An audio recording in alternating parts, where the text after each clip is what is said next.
Assalamualaikum warahmatullahi wabarakatuh. Kita sekarang berada di modul yang ketiga, Response System Order 1 pada mata kuliah kendali proses MG 3217. Ya, kita sekarang berada di modul 03, Response Systems Order yang pertama. Sebelum kita lihat detail mengenai sistem order pertama ini adalah contoh suatu proses yang akan dikendalikan temperaturnya, akan dikontrol temperaturnya dalam satu tangki, ada air masuk, ada air keluar pada temperatur tertentu, ini juga akan diset pada temperatur tertentu, set point-nya bisa dimasukkan ke situ. Bentuk dari diagram bloknya adalah seperti ini. Ini sudah semuanya diubah menjadi fungsi transfer. Ini yang dikatakan dengan sistem order 1 yang akan kita pelajari seperti ini tipikalnya. Ini juga sama disebut dengan response dari sistem order 1. Order 1 itu ditandai dengan S di sini pangkatnya 1. Kalau misalnya ada di sini S pangkat 2 artinya ordernya adalah order 2. Ini contoh dari tangki yang akan kita lihat nanti di minggu berikutnya ya, di modul berikutnya. Sistem order 1 dari tangki ini ya, dalam bentuk diagram blok atau fungsi transfer bisa dituliskan menjadi seperti ini. Kita akan lihat detail di modul berikutnya. Ini contoh lagi untuk alat ukur temperatur. Ini diagram bloknya atau fungsi transfernya untuk alat ukur temperatur atau untuk sensor secara umum. Ini untuk order 1. Sensor atau alat ukur temperatur itu macam-macam jenisnya. Ini adalah termometer yang biasa, air raksa. Tentu saja ini tidak bisa dimasukkan ke dalam sistem kontrol karena sinyalnya tidak merupakan sinyal digital. Hanya orang bisa melihat ya, tidak ada keluar situ kabel, orang bisa masukkan ke komputer itu tidak bisa. Ini yang umum digunakan dalam bentuk thermocouple atau RTD. Kemudian yang lain ini yang dengan menggunakan thermal cam yang sekarang ini saat pandemi, saat akan orang dari airport, dari pesawat turun, masuk ke airport, kemudian akan dilihat masing-masing orang itu berapa temperaturnya. Jadi di kepala orang itu muncul berapa temperaturnya dengan menggunakan thermal cam. Ini juga termasuk salah satu alat ukur temperatur yang digunakan saat ini. Selain itu juga ada pirometer, ini yang digunakan pada temperatur tinggi. Kemudian sekarang ini ya, kita masuk ke mall, masuk ke kampus, masuk ke kantor, itu selalu diukur temperaturnya dengan menggunakan infrared thermometer. Jadi ini yang umum digunakan baik di tangan maupun di kepala untuk mengukur berapa temperaturnya. Ini yang lama atau ini juga digunakan untuk mengukur temperatur, biasanya dimasukkan ke dalam mulut atau ke dalam ketiak di sini. Secara umum, yang kita inginkan di kendali proses ini, respon dari alat ukur ini harus cepat. Bukan misalkan ini termometer yang bentuknya seperti ini, ya diukur, dimasukkan ke dalam ketiak, responsnya atau hasilnya akan keluar 1 jam kemudian. Begitu keluarnya 1 jam kemudian, tentu saja dokter yang akan mengontrol kesehatan pasien itu juga akan mengalami kesulitan. Apalagi keluarnya besok pagi, masuk yang sini besok pagi baru keluar. Mungkin pasiennya sudah sekarat duluan gitu ya. Jadi yang diharapkan adalah alat ukur ini mempunyai respons secepat mungkin. Sama seperti dokter tadi, kalau misalnya dimasukin ke sini langsung keluar hasilnya. Sama seperti kalau misalnya Anda masuk ke mall, masuk ke kantor, sistem untuk mengukur temperatur tubuh Anda tidak menggunakan sistem dari infrared ini, tapi menggunakan di sini, Anda bisa bayangkan antri yang terjadi di toko gitu ya, atau di luar kantor gitu. Karena setiap orang itu diukur tempatnya begini, nunggu satu orang sekitar 3 menit baru hasilnya ada. Ya, jadi itu tidak baik. Jadi sekali lagi di sistem kontrol ini kalau bisa kita mendapatkan atau memasang alat yang responnya cepat. Begitu responnya cepat, kita langsung bisa bertindak dengan cepat, bisa mengontrol dengan cepat, bisa mengendalikan dengan cepat. Tapi kalau misalnya responnya lambat, kita juga mengendalikannya juga agak sulit atau agak lambat kita dalam mengendalikan proses ini. Walaupun kadang-kadang di industri itu memang tidak bisa dihindari, ada alat ukur yang responnya sangat lambat. Thermocouple misalkan, itu responnya sangat lambat. Mengapa sangat lambat? Itu akan dilihat detail di sini. Nah, ini yang tadi sudah sampaikan, alat ukur temperatur. Ini termometer yang digital. Digital sepertinya ini punya sinyal, ini seharusnya bisa juga dikirimkan ke control room, sinyal dalam bentuk digital ini untuk diproses lebih lanjut, dikendali proses. Atau seperti ini contohnya, ini yang bentuknya termometer seperti ini. Nah, kenapa responnya lambat? Karena kalau misalnya kita lihat di sini, air raksa ini butuh waktu Jadi kalau misalnya kita masukkan ke dalam suatu sistem, misalkan dalam air ini, di air aksanya dibungkus oleh ada gelas di sini ada glass wall, kemudian di bagian luar antara gelas dengan air, dengan media, kalau misalnya di sini dalam air gitu ya, ada semacam tahanan dari lapisan di sini. Kecil sih tahanannya.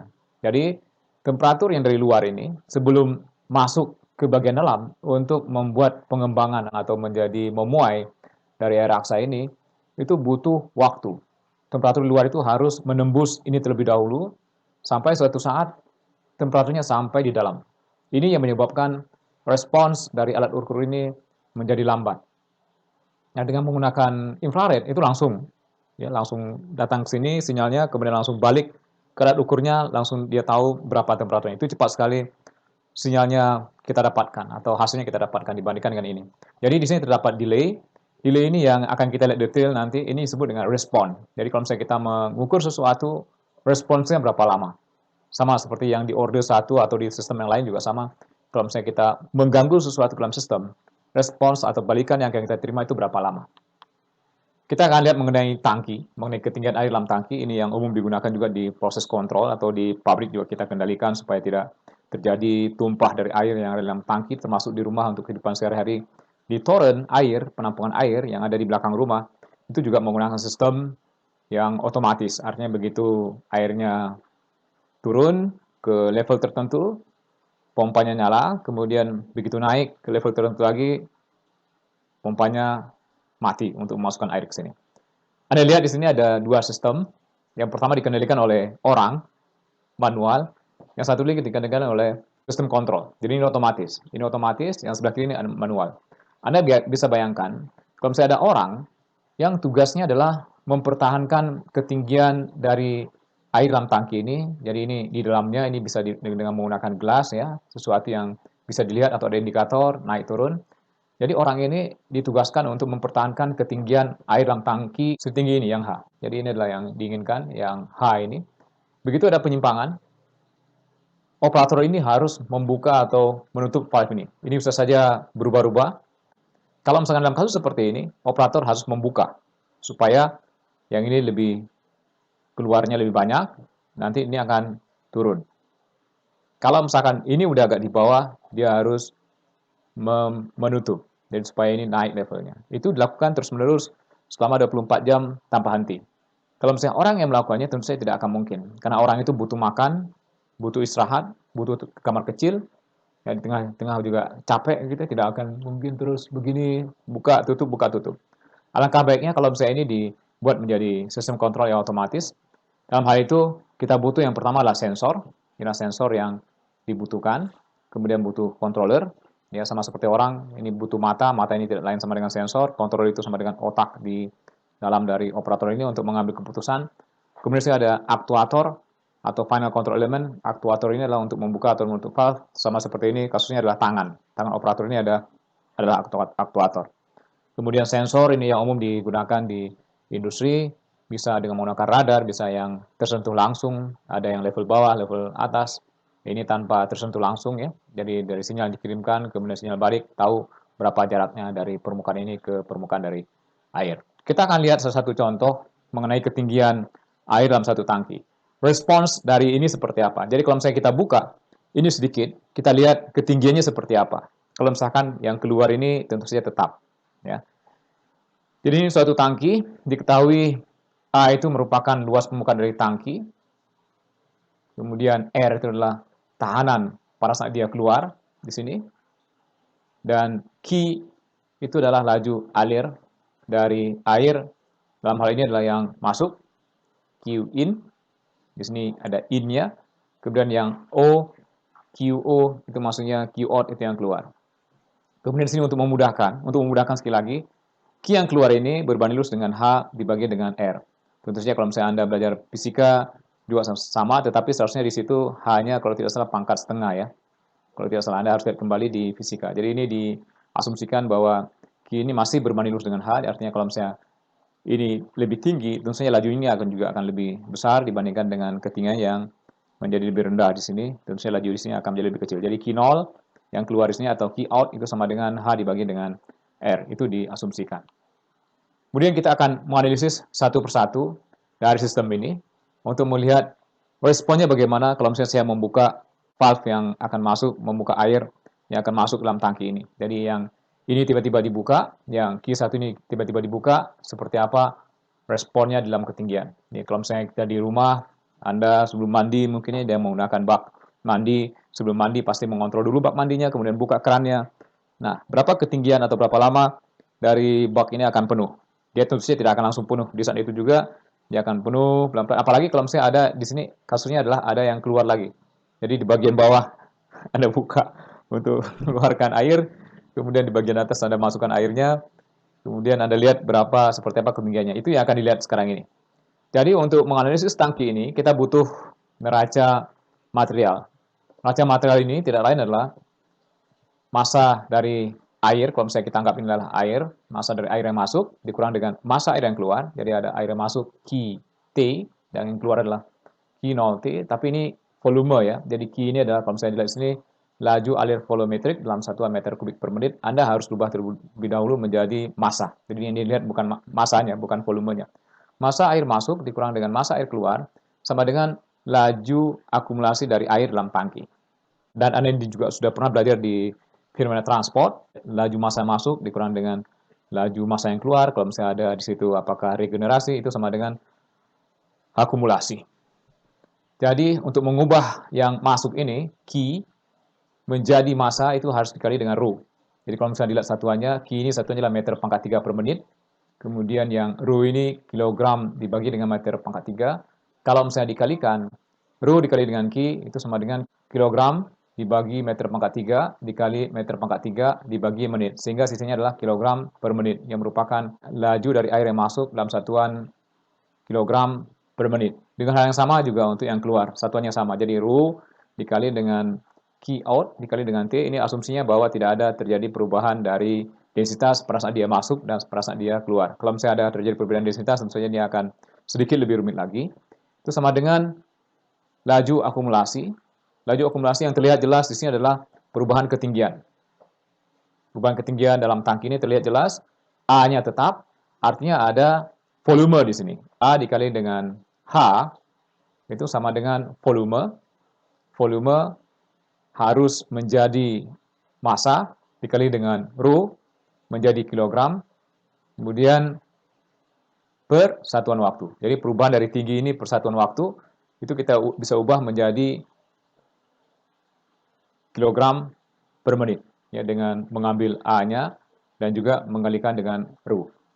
Jadi persamaan ini kemudian ditulis lebih lanjut sama seperti di bawah. Kita bisa coret rho-nya karena rho-nya sama kiri kanan yang tadinya diberikan ya supaya sesuai dengan ini, massa masuk kurang massa keluar sama dengan laju akumulasi dari massa. Setelah dicoret, Q_T dikurang dengan Q0 itu sama dengan A dikali dengan DH dibagi dengan DT. Kemudian kita masukkan harga dari Q0 ini, yang sebelumnya itu sama dengan H dibagi dengan R. Q, T dikurang dengan H dibagi dengan R, sama dengan DH dibagi dengan DT. Ini juga sebenarnya Q sebagai fungsi dari waktu, H juga sebagai fungsi dari waktu, R ini adalah suatu konstanta. Ini DH, H-nya juga sebagai fungsi dari waktu.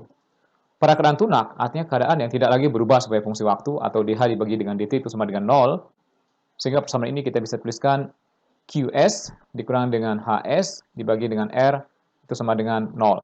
Tidak ada lagi perubahan ketinggian sebagai fungsi dari waktu. Ini sama dengan tetap ya. Jadi H-nya tetap. S ini untuk menggambarkan dia dalam keadaan tunak. Ini dikatakan bisa saja kalau misalnya kita bicara mengenai kendali proses, keadaannya sudah stabil, tidak lagi berubah sebagai fungsi waktu.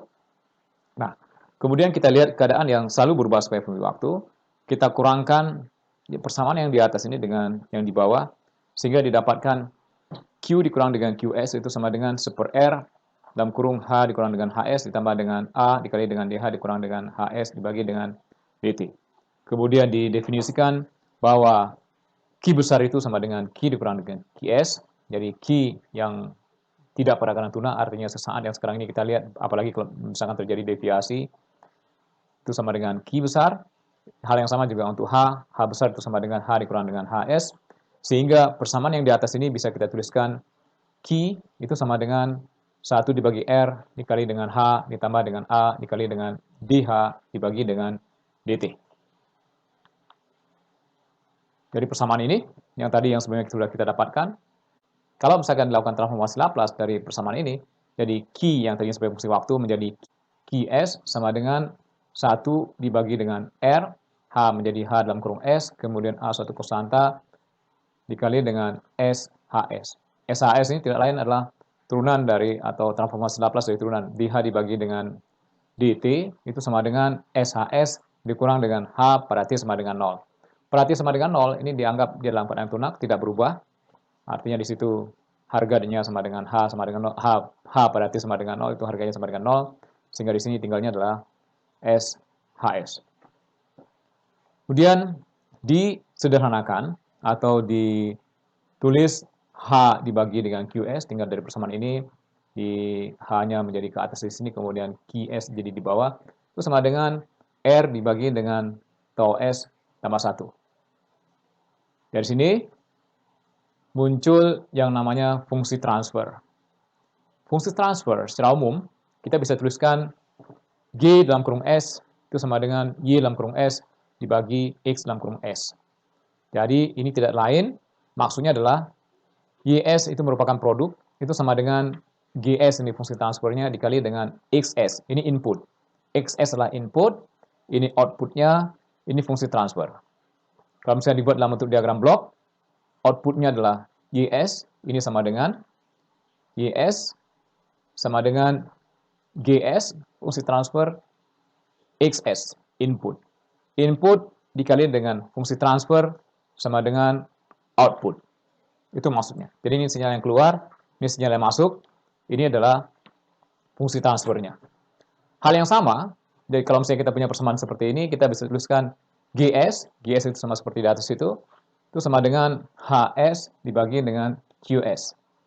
Kemudian GS itu sama dengan R dibagi dengan tau S tambah 1, GS itu sama dengan R dibagi dengan tau S tambah 1, sehingga kita buat juga bentuk persamaan ini menjadi diagram blok dalam bentuk fungsi transfer.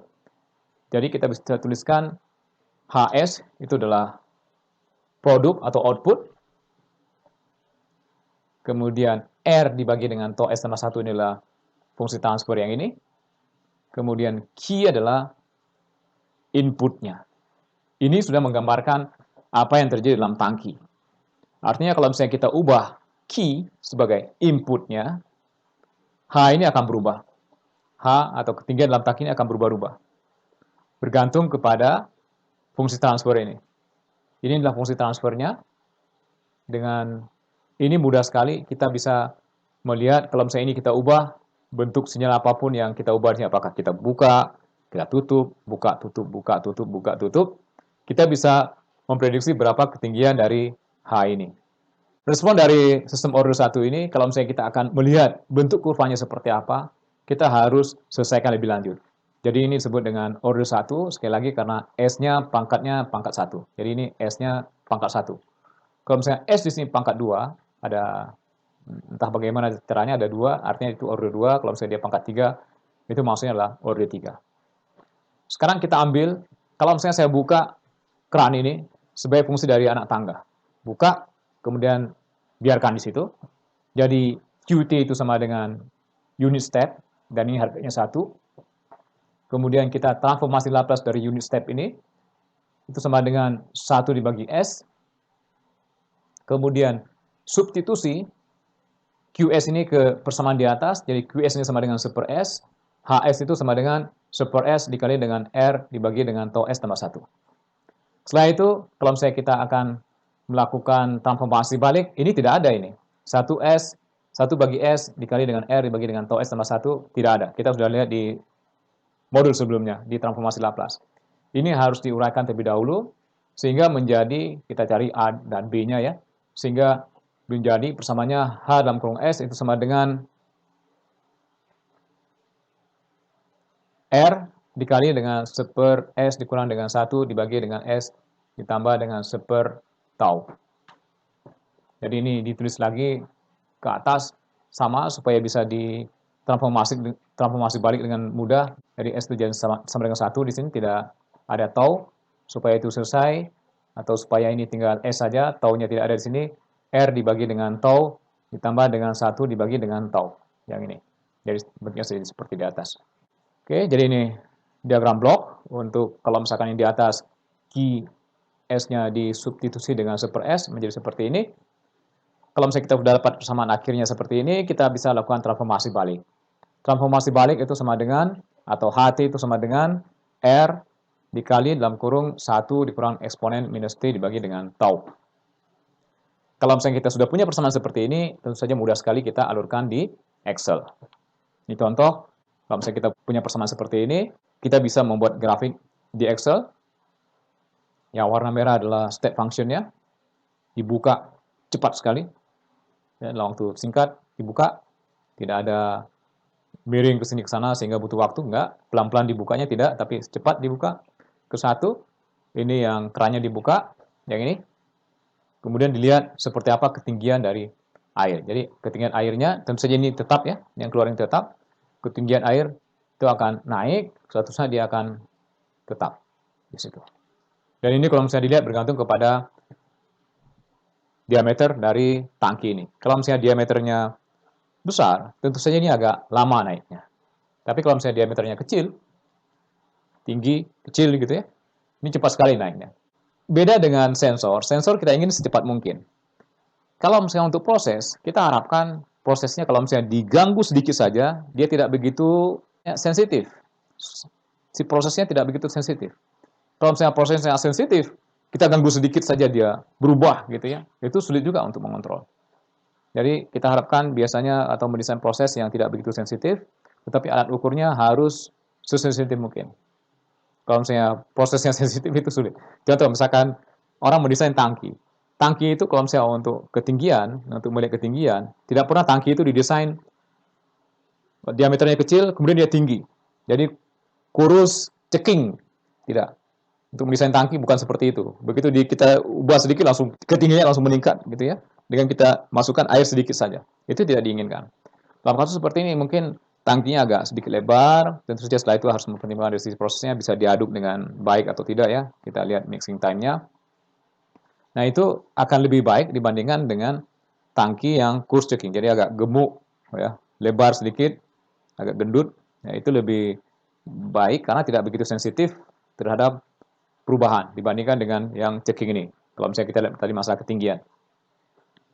Baik, itu kita sudah melihat mengenai tangki dan juga kita sudah melihat mengenai respon dari sistem OR yang pertama. Contoh ini sekali lagi bisa kita gunakan untuk melihat termometer, untuk melihat yang lain-lain ya, proses itu sendiri di dalam kendali proses. Jadi Anda harus mengerti mengenai fungsi transfer dan juga mengenai order 1 itu seperti apa. Kemudian menyelesaikan yang tadinya bentuknya adalah dalam bentuk transformasi Laplace, kita harus transformasi balik ke fungsi waktu sehingga kita bisa mudah mengalurkannya dengan menggunakan Excel. Terima kasih atas perhatiannya, semoga bermanfaat. Assalamualaikum warahmatullahi wabarakatuh.